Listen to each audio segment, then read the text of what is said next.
BMW drivers. As soon as you get a Beamer, you know why. Here we go. Oh, yeah. Oh, she loves that. Got a little Tuesday evening meetup with the Beamer gang. This is what I'm talking about, S62. This is a bucket list M3 for sure. The last true V8. Last true M is what they call it, or what? The last true V8 in an M, yeah. It was like the only M3 that had a V8. No, it's making good money. It's just, you know, stands. They don't stand, right? Can I see under the hood? What do you have done to it? Just a front second chain. That's all you need, right? Exactly.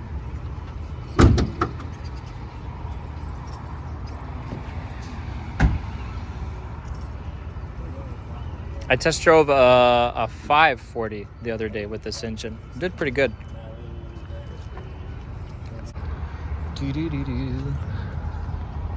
And performance. Boop.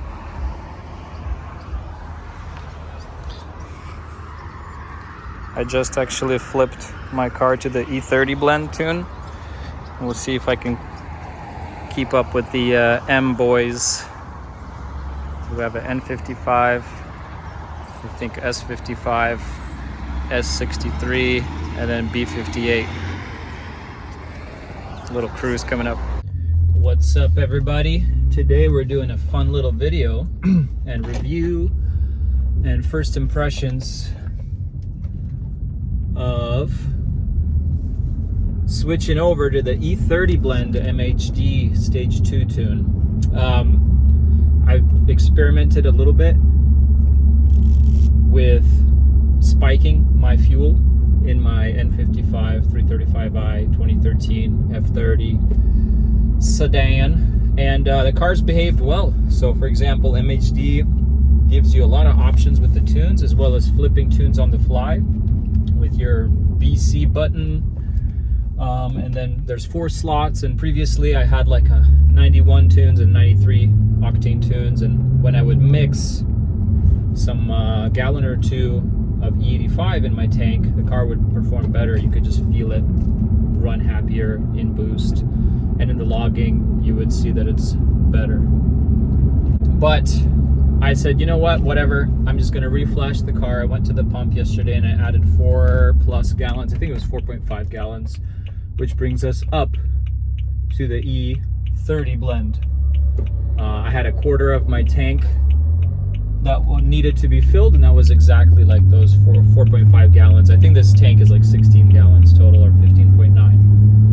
And so I flipped the tune. I have the slots set up now, one to slot 1 being 91 octane, in case I ever need to jump back to 91, if there's no E85 anywhere. And then slot 2 is 93 octane, and MHD even gives you a 95 octane tune, which I have at slot number 3. I kind of want to actually today do a pull in the 95 and then switch it to the E30 Blend, which is, I think, a slightly higher than 95 octane in terms of the comparison. And so 4th slot is the full E30 Blend. And yesterday when I first flipped it driving home, I tried to take it easy. On the freeway I experimented a little bit, and the car seemed to behave differently with the E30 Blend. It's almost like there's a lot more top end. Even before doing the pulls, I think going to E30 Blend is totally worth it. If you've got the supporting mods and your car is happy, it's kind of free horsepower. All you do is change the fuel, right? And you already have the tunes, off-the-shelf tunes. I have my Raptor truck, and I would really like to go to like an E30, E50 Blend on that, but I think you have to get a custom tune. But I'll probably do that eventually when I do more mods like the downpipes and etc. I think I'm gonna enjoy this so much on the E30 Blend that I'm gonna switch the M5 to the BM3 off-the-shelf E30 map pretty quickly. I know everyone keeps warning me not to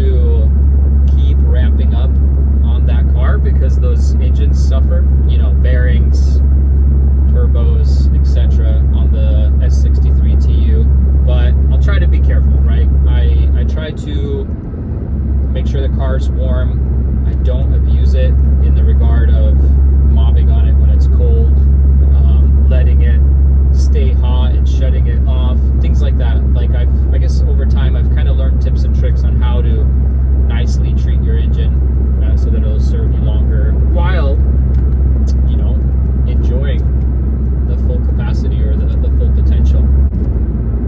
So I've just flipped the map to a 95 octane slot because I just want to compare. We're going to do third gear and we're just going to step on it.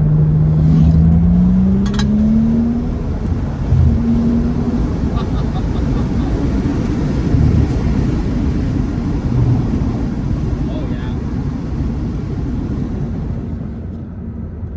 On the higher octane maps, it's actually smoother.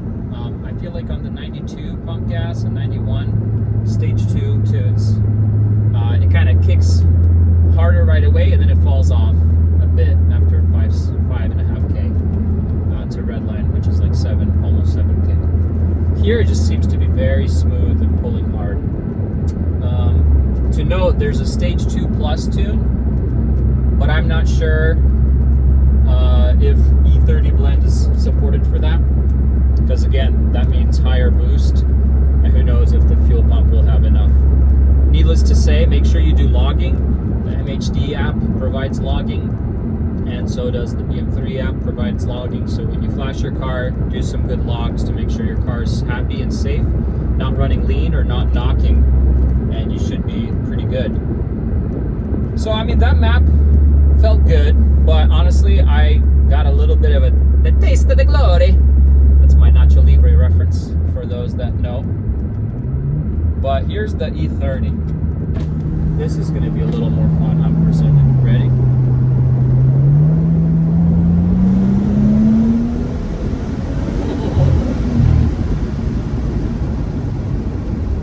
And this is not even the sport mode. Let's get into that. Still got my hops and bangs and burbles. Another third.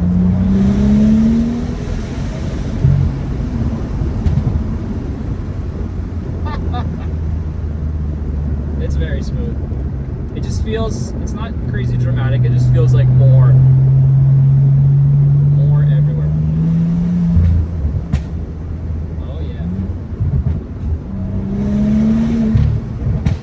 Kind of scrape the front lip there on that dip. That's what it's there for. The ground clearance, as they say. Ready?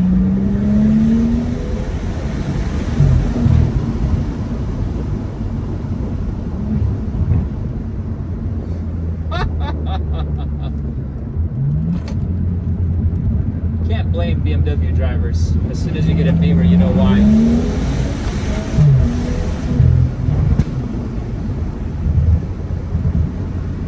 And there's traffic, so we're gonna cool it down. So even eco mode still works. Eco mode, I think, just gives you like no boost. Throttle inputs are much smoother. I'll drive it around a bit, tell you the impact on fuel economy, but I don't think you should care as much if you're looking for that fun power. But yeah, comfort mode drives in the normal manner.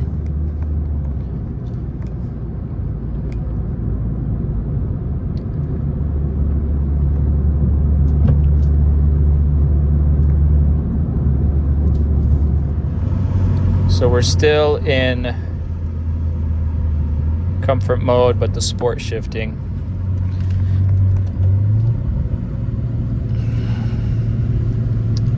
If you're going like slower, you can really feel it in first and second. Check this out.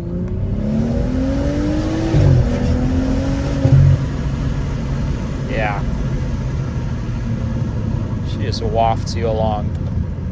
So nice. You can feel like maybe a 30-40 horsepower bump. I don't even know if they up the boost that much. They probably just up the timing. I was surprised at how much lower boost they run on these inline sixes. I know they're slightly higher compression engines already than what I'm used to in like the Subis, which run like an 8-to-1. The boost here was like topping out at 18 on the Stage 2 tune. I think these engines, I'm sure they can handle more boost.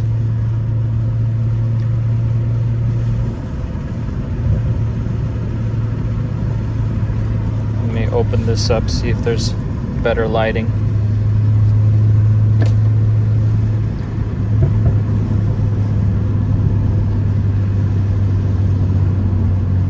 Maybe we'll do like a 0 to 60 here. There's nobody behind me at all.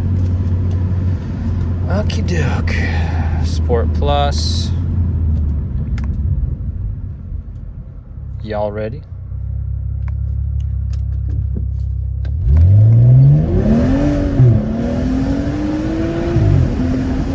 Oh yeah.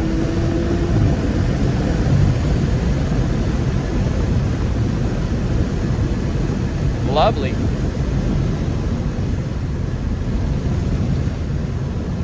Yeah, in that BMW fashion, it's just very smooth, solid, no nonsense.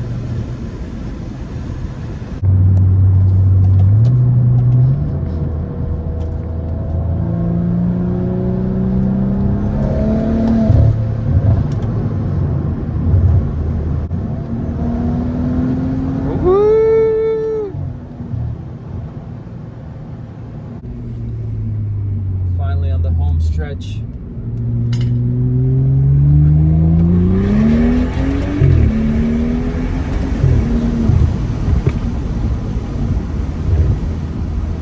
Lovely.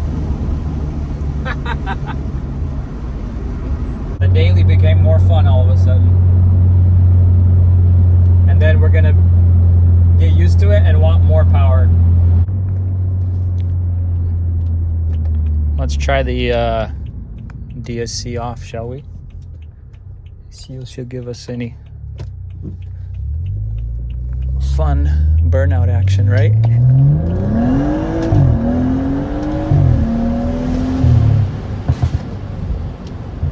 No, traction's good in the hot days, but it is fun to slide a little bit around in the colder days. I don't know if someone can tell me in the comments, does the DSC off give you all the throttle inputs that like Sport Plus does? Because Sport Plus, it has limited traction and it doesn't let you, for example, whip it out. It just seems like the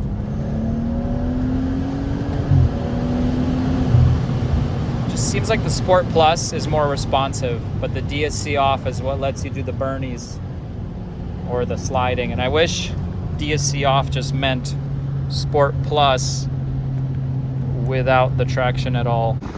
What I have not tried yet is the rolling anti-lag. Why don't we, right? I'm sure it's gonna be pretty good. Here we go. Oh yeah. Oh, she loves that. Boom shaka. I'll have to let my wife drive it, see if she notices a difference. I'm sure she will.